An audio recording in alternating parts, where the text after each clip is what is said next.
Today on Inevitable, our guest is Adrian Deveny, former Director of Energy and Environmental Policy for U.S. Senate Majority Leader Chuck Schumer. Adrian was a key architect of the Biden-era climate policy agenda, including the Inflation Reduction Act. I was interested to hear from Adrian what he thinks we should expect from Washington, D.C. in the years to come, now that we know that the federal government will soon be run by a Republican majority in the executive branch and in both chambers of Congress. In particular, I was interested to hear his thoughts on the likely fate of the climate and clean energy provisions in the Inflation Reduction Act over the next year or two, as well as whether he feels there are viable pathways for any new clean energy policy in the near term. Lastly, I wanted to hear what unfinished business he feels is pending, given the scope and scale of what he helped roll out over the last few years. Spoiler, he still thinks we need to more than 2x our policy efforts to meet our emissions targets in the U.S. So let's dive in. But first, from MCJ, I'm Cody Sims, and this is Inevitable. Climate change is inevitable. It's already here. But so are the solutions shaping our future. Join us every week to learn from experts and entrepreneurs about the transition of energy and industry. Adrian, welcome to the show. Thank you for having me. Well, we have so much to unpack, and you and I met each other, I don't know, maybe a month or so ago. We had published an episode recounting with Nancy Pelosi's former climate lead, Russell DeGraff, or I guess you knew him as Kenneth DeGraff. He apparently goes by both names. We had an episode with him where he recounted a lot of the work that happened over the last 4 or 5 years in Congress, in particular from the Bipartisan Infrastructure Law to the Inflation Reduction Act to the CHIPS and Science Act. We connected around that episode and touched base, and it was right after the election, right after Trump had won the election and both the House and the Senate went Republican. And we had an amazing conversation where it was about what's next in terms of what would have been the next plan from a climate policy perspective, but now what's next in terms of defending the legislation that has passed over the last few years. And I appreciate you volunteering to come on the show and talk about it here where everyone can listen and we can have this conversation for the public good. First of all, thanks for inviting me. Your podcast is really a public service, and I think it gets a lot of people listening because you guys provide not just the substantive stories, but the people stories that are also so important to bring more people into working on climate, more talent, and get people inspired by all of the really amazing stories of folks that you bring onto your podcast. So thank you for doing your work. Of course. Why don't we start with your people story then? You've been in the Senate until recently, since 2011. So for quite some time, including since 2019, working with the Senate Majority Leader, Chuck Schumer, and driving the energy and environmental policy. Maybe recap your journey in the Senate for us. Well, I started actually as a fellow on the Senate Energy and Natural Resources Committee under, at that time, Senator Bingaman from New Mexico.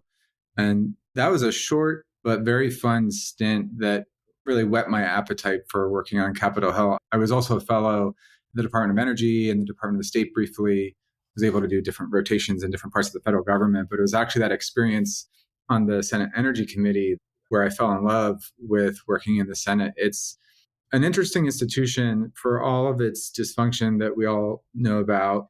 It's also a fun place to work. In some ways, I liken it to working at a startup because each office within the Senate, each senator, they operate pretty independently as their own fiefdom. And so it's a relatively small number of people within any given office.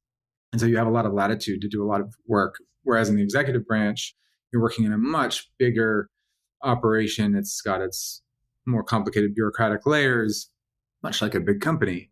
You can have enormous influence and impact in the executive branch as well, but you have to navigate and really be a master of the bureaucracy. So I really fell in love with the creativity and flexibility that you get to have working in the Senate. So I started as a fellow and then got my first full-time job in the Senate, permanent position with Senator Merkley from Oregon. as his environmental policy staffer and worked for him for 8 years.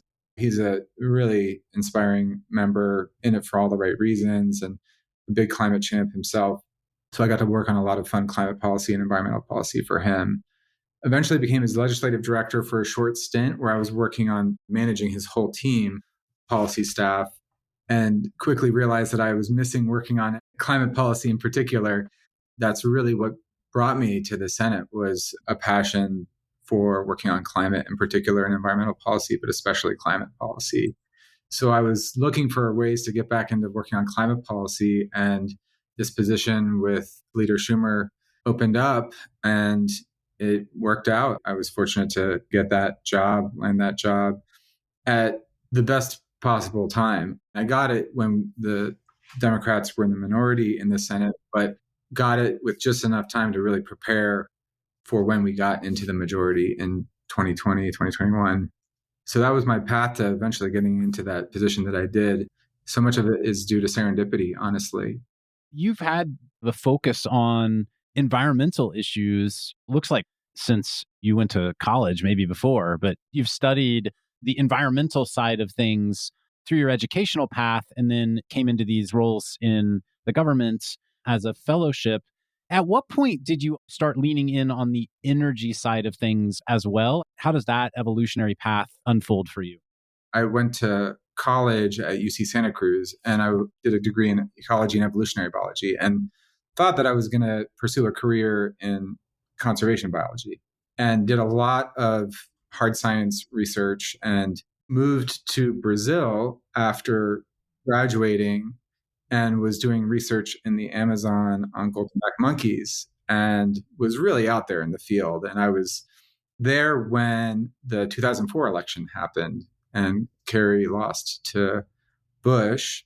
And that had a big impact on me because I felt like I was in the middle of the jungle and there were these really big things happening in the world that I was having very little impact on. And it wasn't clear to me how my work was going to have a meaningful, positive impact in the world. That's not a slight to all of my good friends who work in science and anyone who works in science. But for my own passion, I really started to feel like I wanted to shift more towards public policy and on the environment generally at that time. I wanted to make that pivot first. And so I applied to interdisciplinary programs for graduate school, ended up at the Yale School of Forestry, which is now called the Yale Environment School.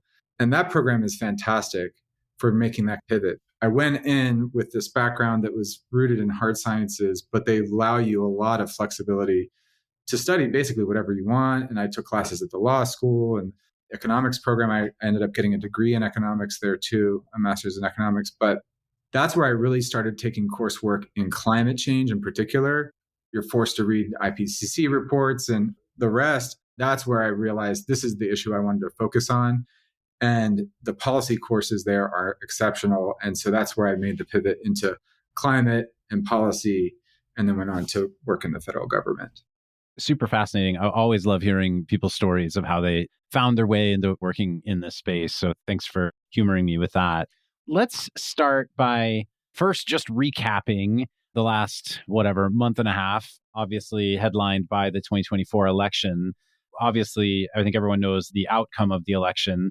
How would you frame that from a climate and from an energy perspective in terms of what is potentially going to be different in things like the Department of Energy, the EPA, the Department of Transportation, and then, of course, the legislative branch, the Senate and the House? So that's a very giant question.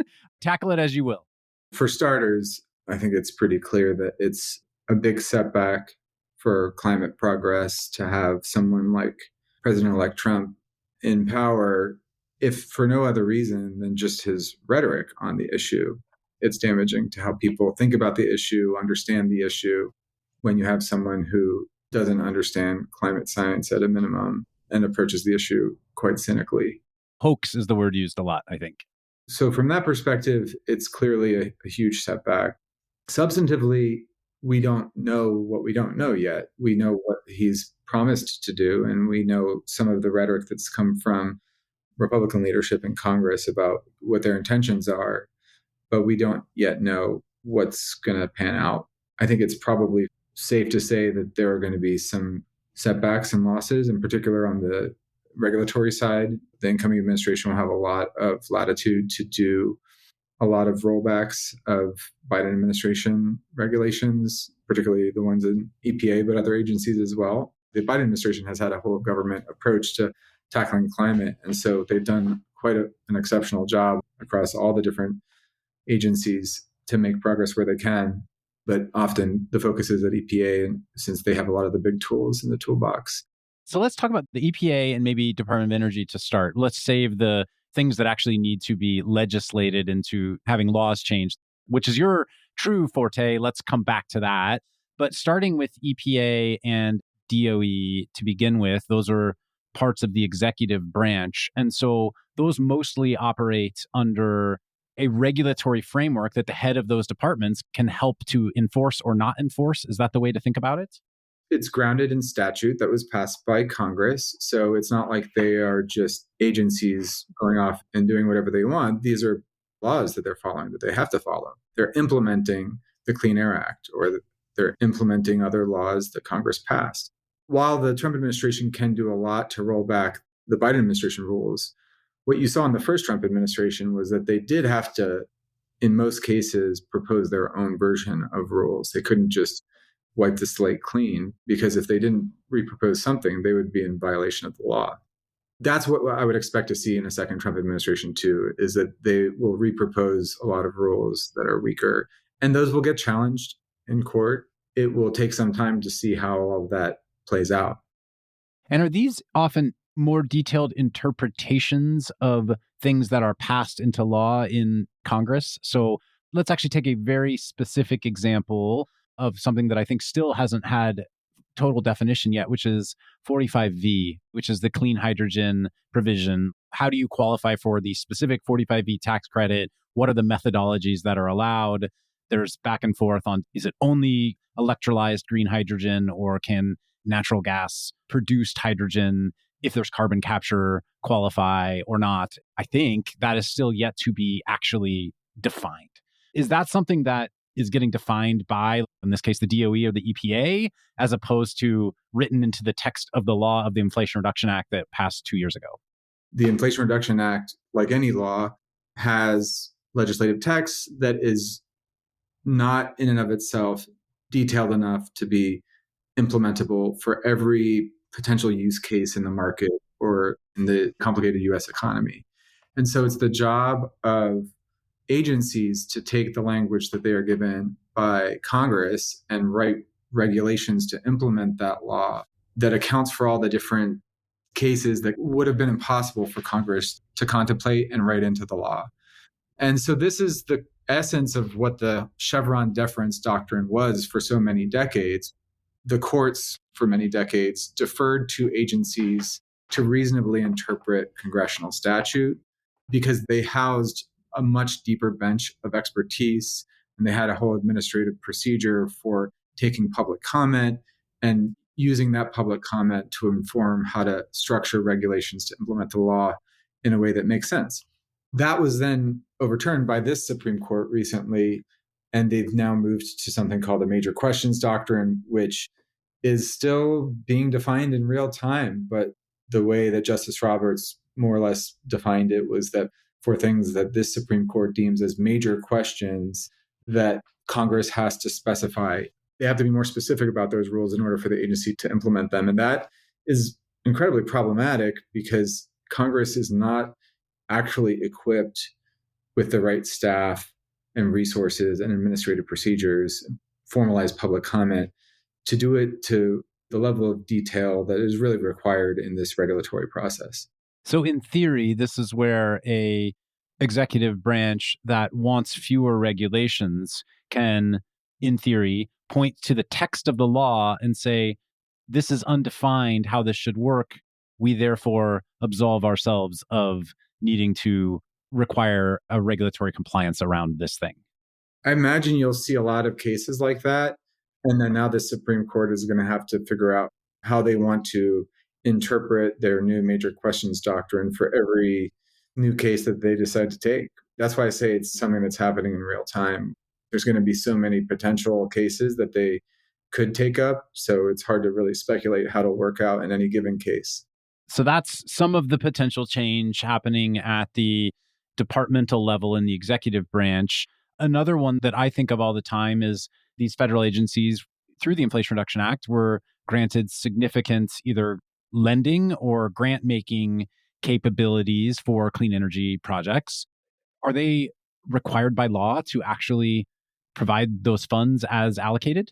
Yeah, that's pretty standard issue appropriations law. There's a term called impoundments, which is basically a term of art that refers to what the agencies cannot do, which is they can't impound the funds that have been appropriated. They have to spend the money if it's appropriated by Congress. It's not considered optional. There's very specific rules around that, but please don't ask me what they are because I'm not an expert in impoundments, but they exist. And the options for this administration are obviously going to be to test the limits of that to some degree, but there is an incentive for them to, in cases that Congress doesn't rescind money that they have appropriated, that's one other option. You could imagine that when you have a lot of industry who's benefiting from different grant programs and loan programs and tax credits coming out of the woodwork and saying, this is helping the US economy. This is onshoring a lot of manufacturing jobs. There's a way of framing this type of work and these investments in an America First type of a way that this administration could be sympathetic to. You could see a lot of that funding being continued to go out, but with a slightly different messaging, a slightly different twist in terms of what types of grantees they might select. It is up to the agency's discretion in a competitive grant solicitation to choose which grants are the winners based on their own criteria. That's a similar thing where they have discretion on like setting some of the criteria for how they give preference to some grantees over others. And can choose certain technology preferences based on the new administration. Yeah, and some of that will be specified in the statute and some of it won't. That's where they will have some flexibility and latitude. And I think that you could see a lot of programs continue to move money from certainly the infrastructure bill, but potentially the Inflation Reduction Act as well. Super helpful, just high level framing of where we are from an executive branch change. And then I guess those are scalpel answers that we just walked through. And then, of course, if you take something like the Project 2025 plan, potentially there's whole cloth removal of entire departments that also could be coming our way, which I guess we don't know yet. The challenge there is that departments are created by acts of Congress, generally speaking. And certainly in cases where departments have been created by acts of Congress, it would take an act of Congress to eliminate them. If there's a department or agency that was not created by an act of Congress, then it could also be undone without one. But certainly in any case where it's been created by an act of Congress, they would have to go through Congress. And that's not easily done. It's really hard to close an entire agency. Generally speaking, agencies build up bipartisan support over time. Maybe it's not universal bipartisan support. There could be a majority of the Republican Party that takes issue with the EPA, but there will be enough members in these tight margins who would not want to see it be completely eliminated. That's for sure. So I don't think we should expect to see the elimination of any major environmental or energy related agency in the Trump administration. I would be surprised to see that. Let's move over then to talk a bit about some of the recent actual pieces of legislation. Part of what I hear is, are there going to be repeals or significant shifts in some of the key provisions of, let's take the Inflation Reduction Act in particular, since that was the one that passed through budget reconciliation, was not bipartisan legislation to begin with.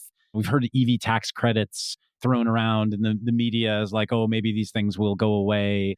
I've heard Republican members of Congress saying, please don't take away many of these provisions because they're helping our local constituencies. How would this scenario actually play out? And what is the work to be done to help as many positive clean energy provisions stay active as laws in the first place? And I guess there's the congressional side, and then there's the executive branch side, which we talked about a minute ago, which is the agencies sort of interpreting them in different ways. On legislation, just to back up a little bit, There are basically two ways of undoing or changing past legislation. One is the normal way, which is through the Senate. You need 60 votes for most legislation, meaning you need Democratic support in order to make changes to a bill or pass a new law. And then there's budget reconciliation, which is how we pass the Inflation Reduction Act. And that only requires a simple majority. It's usually a partisan exercise. In this Congress coming up, they have really tight margins in the House in particular. It won't be easy for them to cobble together the votes that they'll need to pass a reconciliation bill. Reconciliations, like any bill, has to pass both chambers. It has to pass both chambers, and it's a pretty complicated process, but it does have to go through both chambers. It also has to pass. You have to pass a budget every year, yes? You don't have to pass a budget every year, actually. You have to pass an appropriations bill every year, which is sometimes confused with the budget. The appropriations bill is the annual discretionary funding bill of the federal government. When people refer to a budget, they're talking about a budget resolution passing, which is these top line numbers. And it's supposed to pass every year, but it doesn't always happen. And it doesn't shut down the federal government in the way that not passing a federal appropriations bill shuts down the federal government. The budget sets top line numbers for appropriations, but it doesn't actually provide specific funding to any particular federal programs. Reconciliation is a wholly separate thing. It's not required to pass ever, and often doesn't happen unless if there's a trifecta of one party in power. And reconciliation, you can think of just a money bill, either spending or revenue, that's on top of the annual federal appropriations process. Historically, it usually is mostly tax policy, but the Inflation Reduction Act included obviously a lot of other policy outside of tax policy, grant and loan programs in a lot of different federal agencies. That'll be the other tool that they'll be considering to do any kind of legislating next Congress, since they do have a trifecta. So it's an option available to them, but it's hard to do when you have really slim margins. We had a really hard time passing the Inflation Reduction Act. In the episode that you had with Kenneth, he told that story, and it was a really tough slog. We only had a 50 vote majority, so to speak. So we had to keep all Democrats plus the vice president being the tie-breaking vote to pass the Inflation Reduction Act. All it took was one holdout vote to grind the whole thing to a halt. They'll have their work cut out for them next Congress as well, because they'll have some members who have demands that they'll have to navigate. Who are likely to be the Joe Manchins of the Republican side? The people who are in the middle of swinging things. It's always hard to predict, but there was a letter that was organized by Representative Garbarino, who had 18 House members sign on, that called for not including clean energy tax credits in a tax bill next year. You could look to those folks as potential people who would hold out against changes. And that's on the House side.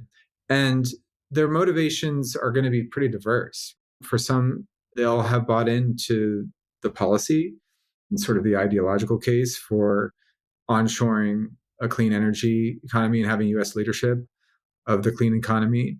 But for a lot of them, it'll be pretty parochial. You just have huge investments now across the country, basically in every state of the country, massive investments, especially in manufacturing and especially in the EV supply chain, that not only translate to a lot of jobs, but they're permanent manufacturing jobs.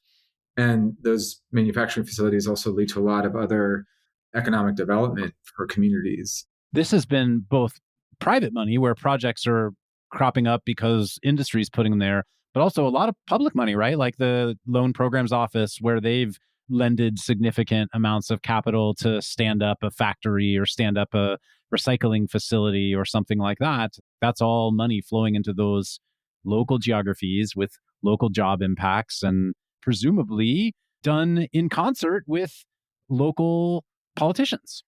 Exactly. Yeah. The tax credits get most of the focus because most of them are uncapped. And so companies really can make investment decisions based on those because it's not a competitive process. They just know that if they build the facility, they will get the incentive. And so that, for a good reason, gets a lot of the focus. But you're absolutely right. The loan program has been instrumental, especially for projects that require a lot of capital and have a hard time getting commercial debt, but require more than just venture capital for the scale of what they're trying to do.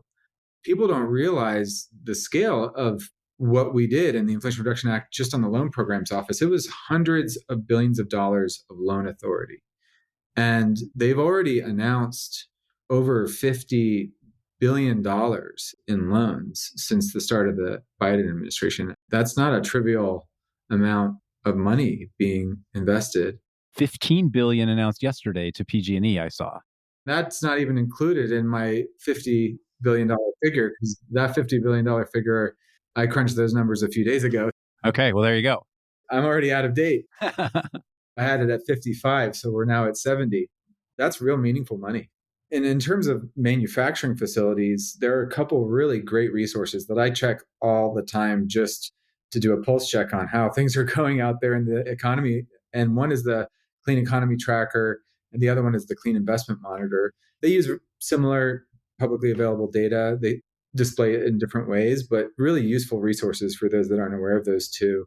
On manufacturing alone, it's over $270 billion of investment that's been made since the IRA passed, most of which is in Republican districts, over 70% of which is in Republican districts. So for those members, even if you don't care about climate, you care about these jobs. You should care about these jobs. These are real jobs, important jobs to these communities.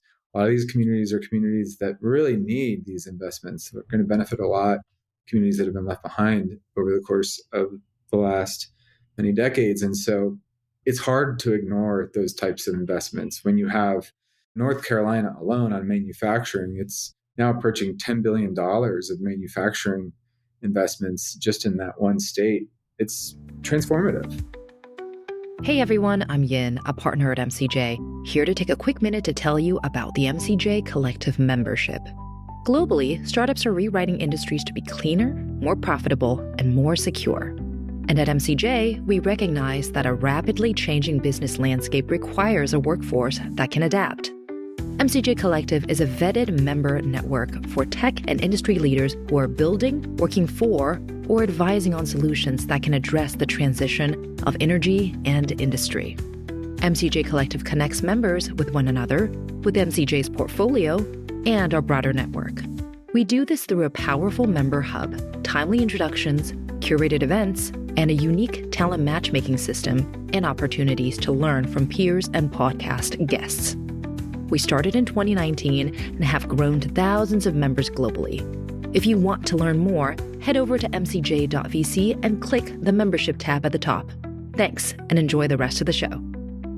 If we look even to the next 6 or 9 months, I think Republicans have been quite clear that the top priority is extending the 2017 tax cuts and figuring out essentially how to pay for those, how to fund those. Even if you don't take a cynical lens, which is there are members of these chambers who don't believe in climate change and don't want clean energy policy just because politically they don't want to stand for it. If you put that away and you just say, hey, let's say everyone's going to be pragmatic and they just have different goals. And the Republicans' goals is extending these tax cuts. Are the Inflation Reduction Act provisions the easiest place for them to go to try to find money to extend these tax cuts? I don't think it's easy for the reason I just said. You'll have a lot of members who have these transformative investments in their districts. They're going to be going to their leadership and saying, I'm all in on these tax cuts, but I have this facility that I need to stand up for and salvage. And those facilities really are there because of these tax credits and other investments from the Inflation Reduction Act. That's a story that's being told over and over again by these companies to members of Congress, that they are in these districts because of the way that the Inflation Reduction Act was designed. I mean, if you look at the EV tax credit as just one example that gets a lot of attention, we got a lot of flack for how that tax credit was designed. It had very strong domestic content requirements and prohibitions on any components coming from foreign entities of concern, which mostly means China. And so it's not easy to have a model vehicle be eligible for that credit. And despite that, or in part because of that, you have all of these companies making massive battery manufacturing investments in the US and also investments in critical minerals processing to go into those batteries. That's happening because of the way that that credit was designed and also because of a manufacturing credit that goes to those manufacturers for producing those. And in fact, just unpacking that, if the goal had been, let's just scale EV adoption in the US as fast as possible, obviously you wouldn't have wanted that there because you want as cheap of EV as possible. And so you want to flood the market with Chinese EVs. The goal was two parts, right? It was how do we get EVs as fast as possible while building resilient supply chains that can support the American economy. And so it's the combination of those two things. Exactly.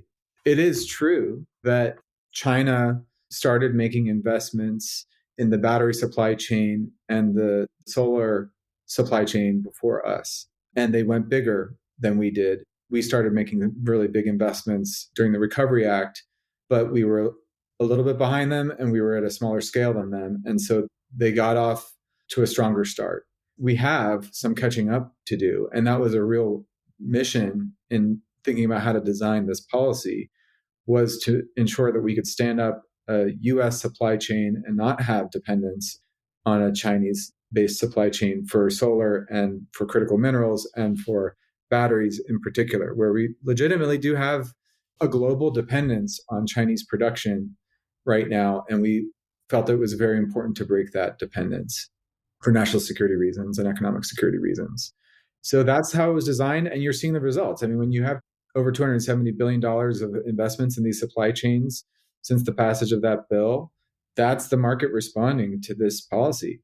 What I'm taking away from this is if the very near-term goal on the Republican side is going to be how do we extend these 2017 tax cuts, and on the Democrat side, and it sounds like some Republicans, is how do we make sure these clean energy tax credits that came online with the Inflation Reduction Act stay active because they are driving jobs and they're driving local economic benefits. The work that any listeners can do to help defend those credits, those Inflation Reduction Act era tax credits, would be engage local businesses, engage local representatives, and get stories told and get local representatives on board with the progress that's happening in their district. That feels like the work to be done right now. Is that right? Or is there other things that people should be doing? At the end of the day, members of Congress, first and foremost, are there to represent their constituents in their district or in their state. So it matters a lot when they hear from a company or other stakeholders in their district that are building facilities, creating jobs, and having a real impact. And they hear those directly from their constituents. As much as people are cynical about how Congress works, and maybe that feels transactional, the truth is that members of Congress are responsive to their constituents, whether they be businesses or individuals. Those voices are going to really matter disproportionately than if it's a business coming from some other state that doesn't have any presence in their district or in their state, or an individual. So for any company that is building a facility in a member district, those companies are telling those stories already. Hopefully that's not rocket science. I think any company who's doing that should already know that and does already know that those are stories they have to tell.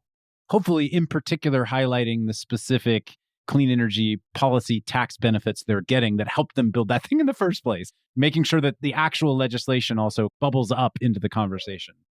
Exactly. The unfortunate nature of the Inflation Reduction Act was that it was a partisan process. And it was a partisan process in part because we knew that the scale of what we needed to accomplish on climate was such that it would be too much to hinge on trying to land Republican votes for something of that magnitude. But when you break it into its component parts and you think about all of the industry that supports all the various component parts and the amount of investments that they've been making in Republican districts, I think it makes it quite resilient and over time more and more bipartisan because of just the economic impacts it's having in real communities, especially in red states and districts. Well, we've seen that with the Affordable Care Act, which was villainized for quite a long time and has increasingly become something that people don't want to see go away. People draw this analogy a lot. And I think the one way that it's not quite the same, maybe it's actually two ways that it's not quite the same. The Affordable Care Act, I think, was more villainized than the Inflation Reduction Act was. After the Affordable Care Act passed, members of Congress, when they were having in-state meetings or town halls, they would just get bombarded by people who were really upset about it because of the amount of organization there was on the other side to oppose it. So it had a lot of negative energy initially, but then over time, it had a lot of organic, positive support, in part because healthcare is incredibly personal to people. And everybody has a story about someone in their life that has got extremely ill. And certainly for those of us who lived in the years before the Affordable Care Act, where there wasn't protection for pre-existing conditions, there were just a lot of people who were left bankrupt if you had a severe medical issue and you didn't have health insurance through your work. There were so many people whose lives were fundamentally changed in a very, very personal way. And I think that that will happen with time with these kinds of investments from the Inflation Reduction Act. But there isn't anything that's quite as personal as healthcare. That's just a human reality. You're right. Hopefully over time, as more and more people know people who work at the local battery factory or who work at the local solar farm or whatever, that ends up just becoming part of everyday life for people, as opposed to it being this weird thing that was foisted on us by the Democrats. Getting a really good job is also transformative. Or having your electricity bill go down in your house by hundreds of dollars because you could be like a low-income person and you're benefiting from the home energy rebate program, the Department of Energy, that can be transformative to your life. It just takes a little bit more time for that impact to happen and for those people to come out and really fight for this bill. So I wish we had just had 4 more years for this bill to be implemented, because then I really think that resiliency would have set in and you would see a lot more lives change. I mean, a lot of these manufacturing facilities are announced, but they're under construction. So you don't yet have people's lives changed with the permanent jobs.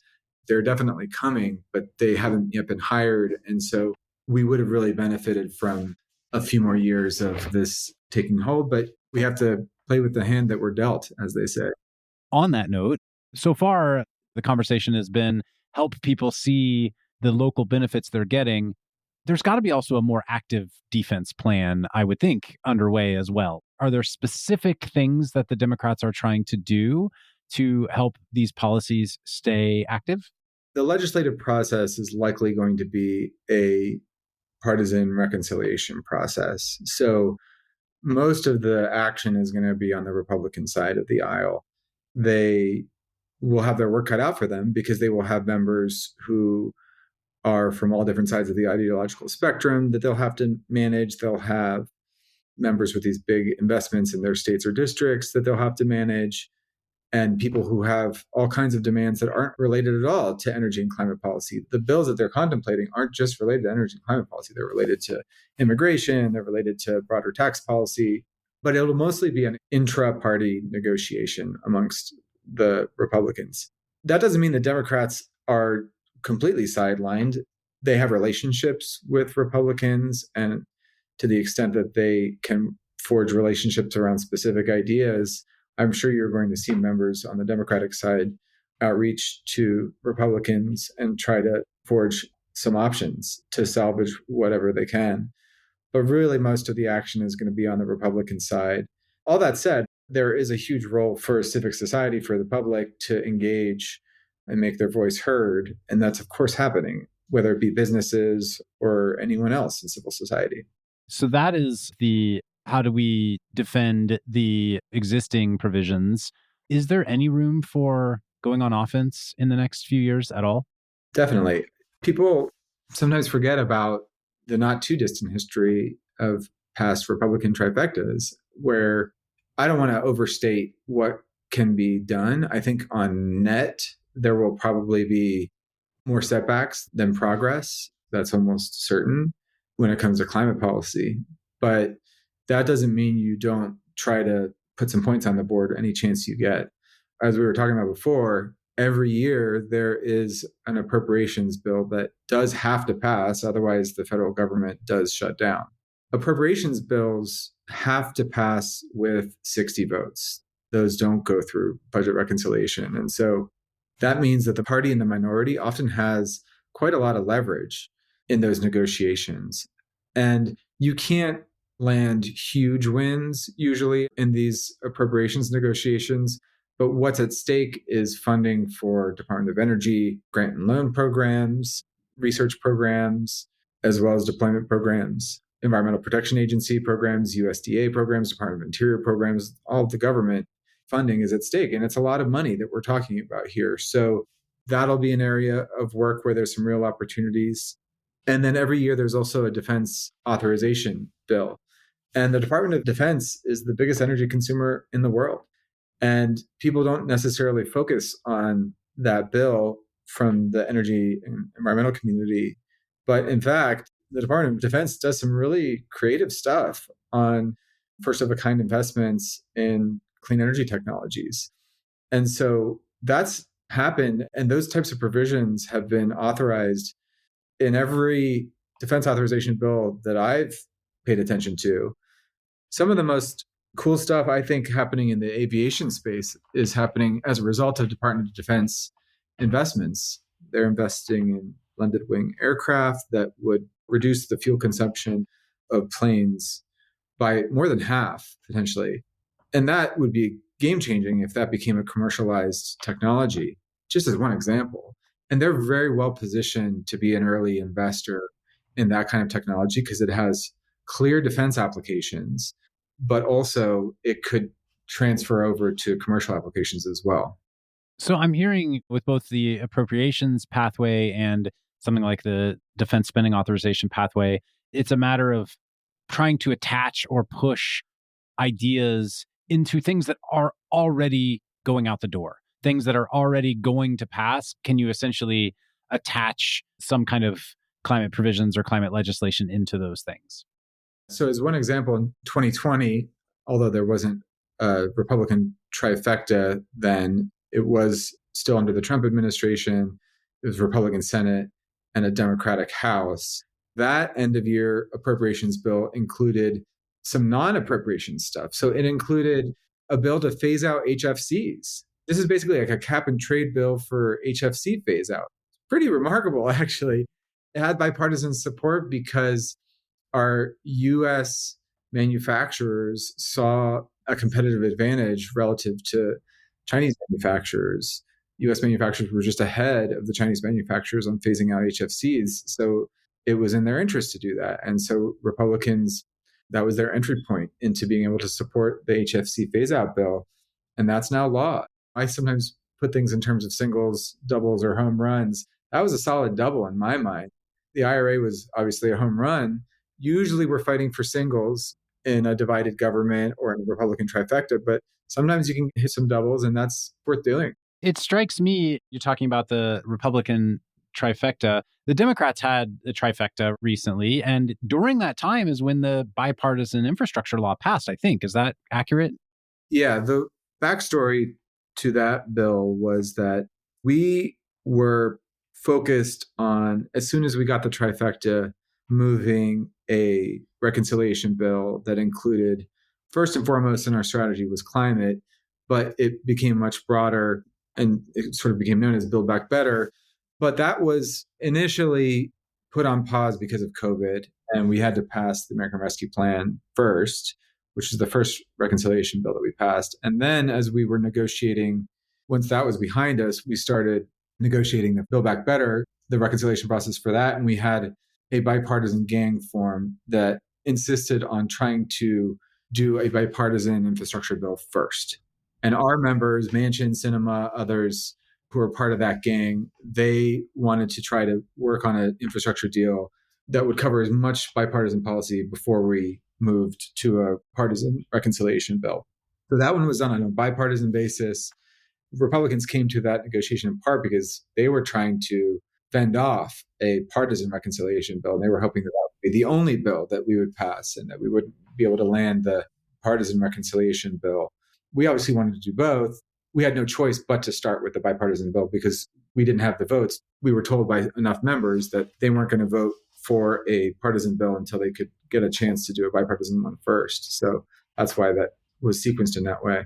So I asked that question wondering if now going into a Republican trifecta, if there are any climate or clean energy or energy type of legislation pathways that would be broadly bipartisan. And two things that jump to my mind, I'm interested to hear your feedback.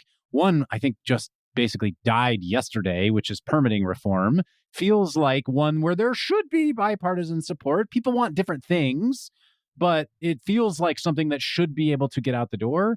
And the other is something around, and I haven't heard this brought up, but it feels like we're about approaching the time when it feels like this will start to bubble up. Something in the climate resilience, creating funding to help disaster recovery, disaster relief, or proofing ahead of extreme weather events. Both of those feel like things that shouldn't be controversial.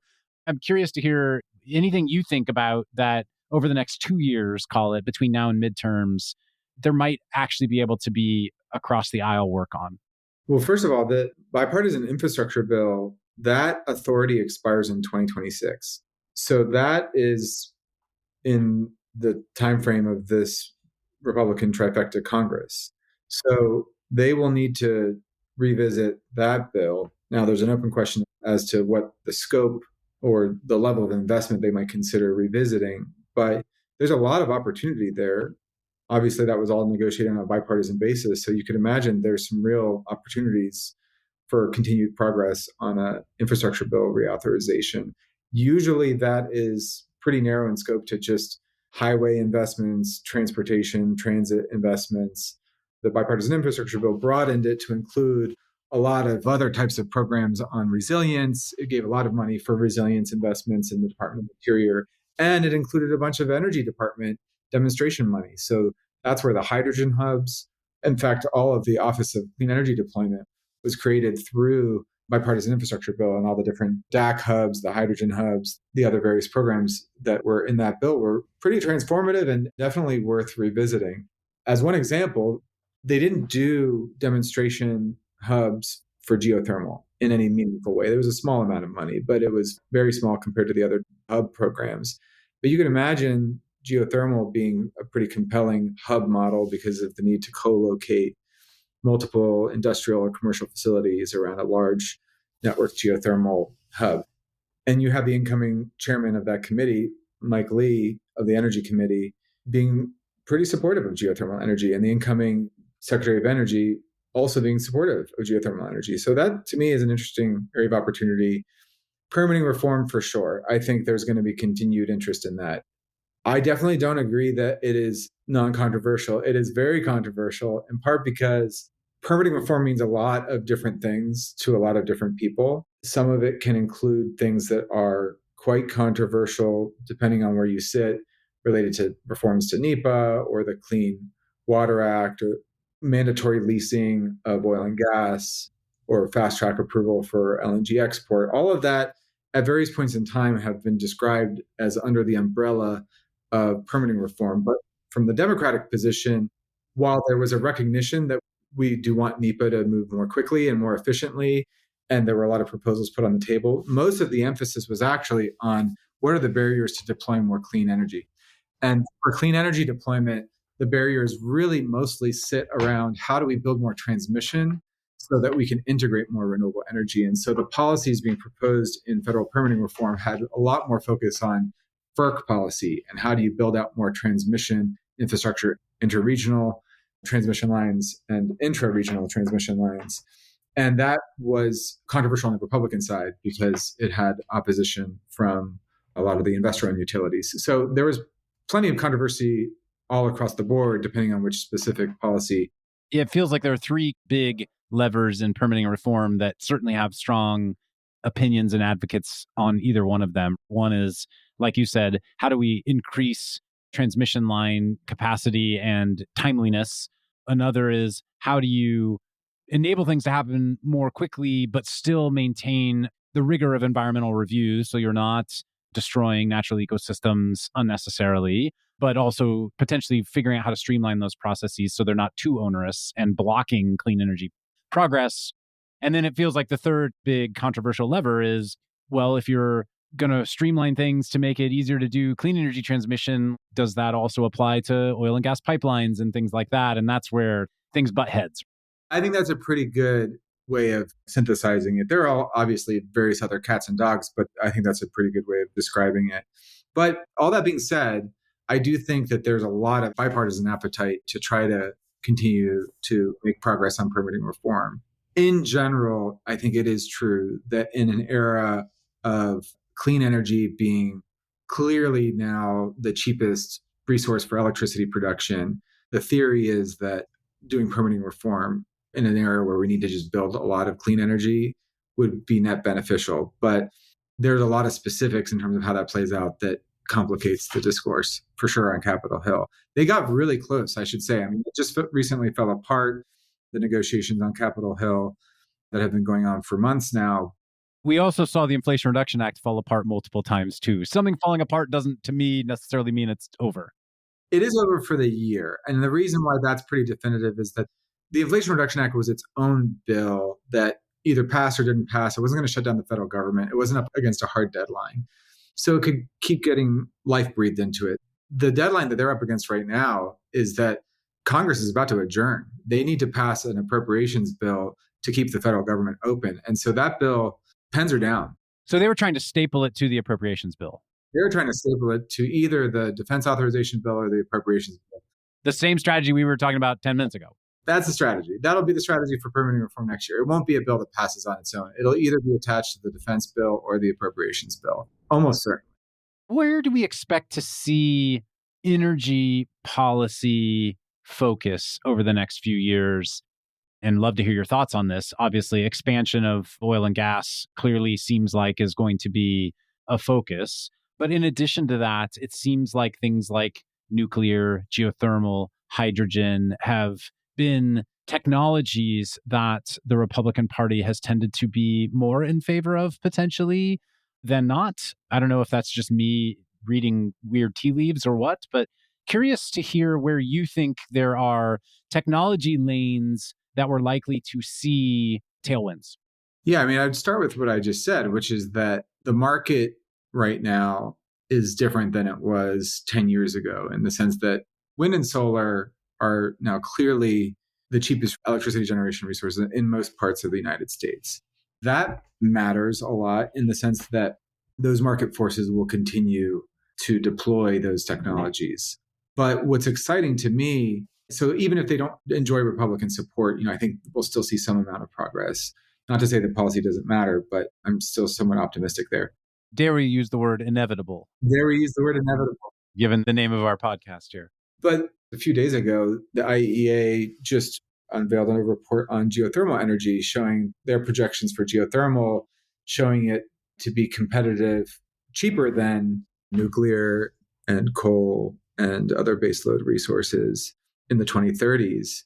A very rapid acceleration of deployment of geothermal. And there is a lot of synergy with the oil and gas industry there. You're seeing some big investments from oil and gas companies in geothermal. And a lot of those jobs are very transferable. And so I think as a result of those synergies and of those cost declines, you're seeing a lot more Republicans being supportive of geothermal. And I think that's one area of clean energy tech that is going to grow in its bipartisan support. The same is true for advanced nuclear. While the costs aren't quite there yet in terms of being cost competitive, it's still going to be very bipartisan in support. You think specifically advanced nuclear, like new reactor technologies, as opposed to scaling out existing known large light water reactor type technologies? Advanced nuclear is a pretty broad term, but I think that both are true. We'll likely see from this administration continued support for both. There's actually a tax credit in the Inflation Reduction Act to support existing nuclear reactors staying online. We did that obviously from the perspective of this is an important clean baseload resource that if you retire it, you're going to see an increase in emissions. It won't only get backfilled by clean energy. It'll get backfilled by some combination of clean energy and likely natural gas generation. So that was an important way to preserve an area of clean energy on the existing grid. I would be very surprised if Republicans repealed that provision because there's just strong bipartisan support for that industry. I think people see the future of nuclear, particularly new investments in nuclear, is more in the quote unquote advanced nuclear space. And again, like advanced nuclear can mean innovations around the safety in nuclear facilities or the generation technology itself. Let's do one more topic. I put this to the end because it's a hypothetical and we are living in a reality with a Republican trifecta right now. If the opposite had happened and you were looking at a Democratic majority right now, what's still left to be done on climate? What would you have wanted to do? I always start by talking about how far we've come and how far we have to go to meet our climate goals, President Biden's climate goals. So his climate goal for the United States was to reduce emissions by roughly 50% by 2030 and to get to net zero by 2050. The Inflation Reduction Act got us to roughly 40% emissions reductions by 2030. So that's an improvement from the trajectory we were on. So we were on track for 30%. We got to 40%. Our goal was 50%. So we were basically halfway to our goal. What that means is that had Democrats won a trifecta, we would have had to pass another Inflation Reduction Act sized bill just to meet our 2030 goal. And we're now going to be 10 years away from 2035. So a budget reconciliation bill is a 10-year bill. So we would have actually been solving for a 2035 target, a new 2035 target. And we expected an incoming Democratic administration to ratchet up the ambition from 2030 to 2035. So we would have probably had to have passed a bill that was actually more like 2 to 3 times the size of the Inflation Reduction Act to meet our new 2035 goal. So we had a lot of work cut out for us in the best case scenario to be on track for the long-term net zero by 2050 target. That's a tough target to meet. We weren't on track. Even in the best case scenario, it would have been really hard to get on track. What does that actually mean with any level of specificity? It means a lot of everything. We were falling behind in every sector of the economy that has emissions associated with it. In the industrial sector, that's one of the sectors of the economy that we did have policy in the Inflation Reduction Act to decarbonize industrial, but it wasn't nearly as granular and sophisticated in how it's targeting specific areas of the sector in the way that we had policy for the power sector. So there was a lot of thinking around how do we develop policy, in particular to decarbonize the industrial sector. And it has like this co-benefit of the first bill, the IRA, was all about onshoring clean energy jobs. You could imagine a second bill being very focused about having a robust supply chain for clean, heavy industry, clean, heavy steel, clean, heavy cement, and creating a lot of great manufacturing jobs in the United States that were also, by the way, jobs in the clean economy for low carbon steel and cement, and positioning the United States to be the leader in those heavy industries that have a very long and storied history in our country as being important drivers of local economies. I think that would have been a really important pillar of another round of legislation. But the truth is we had a lot of work to do in every other sector too, in the power sector, in the transportation sector, the building sector, the land use sector. Each of those have their own discrete challenges. Our approach to the IRA, which wouldn't have been all that different, I don't think, to a new bill, is that you have to break down the economy into its component parts and look at every subsector and subsector, understand what the bespoke decarbonization challenges are, and design policies to tackle those specific challenges. And so you really have to do that kind of deconstruction and reconstruction work to think about how to do this type of climate policy. It takes a lot of analysis and a lot of policy design work, and it's complicated, a lot of emissions modeling work. So what's next for you? How do you spend your time now? You've been out of the Senate now for 6 or 9 months, something like that. Where are you focused?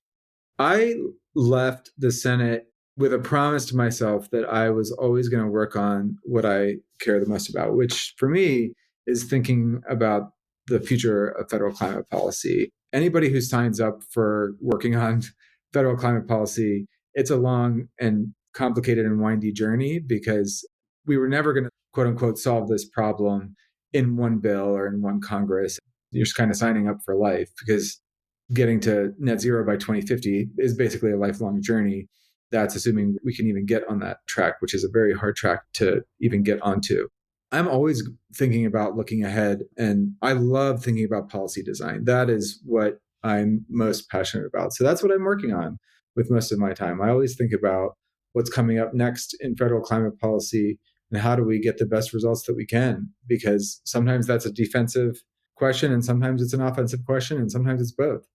Well, Adrian, thanks for all the work you've done. Thanks for obviously being in the midst of passing the most landmark climate legislation of our lifetimes, I guess probably ever, because climate legislation is a relatively new category.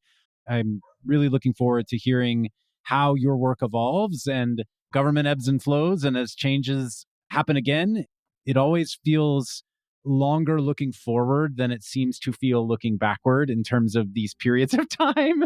But as these periods of time come again, and hopefully you have opportunities to construct more work in this space, we can't wait to see what's next for you there. And again, thanks for all of your work. I really appreciate you having me on. Thank you so much, Cody. Inevitable is an MCJ podcast. At MCJ, we back founders driving the transition of energy and industry and solving the inevitable impacts of climate change. If you'd like to learn more about MCJ, visit us at mcj.vc and subscribe to our weekly newsletter at newsletter.mcj.vc. Thanks, and see you next episode.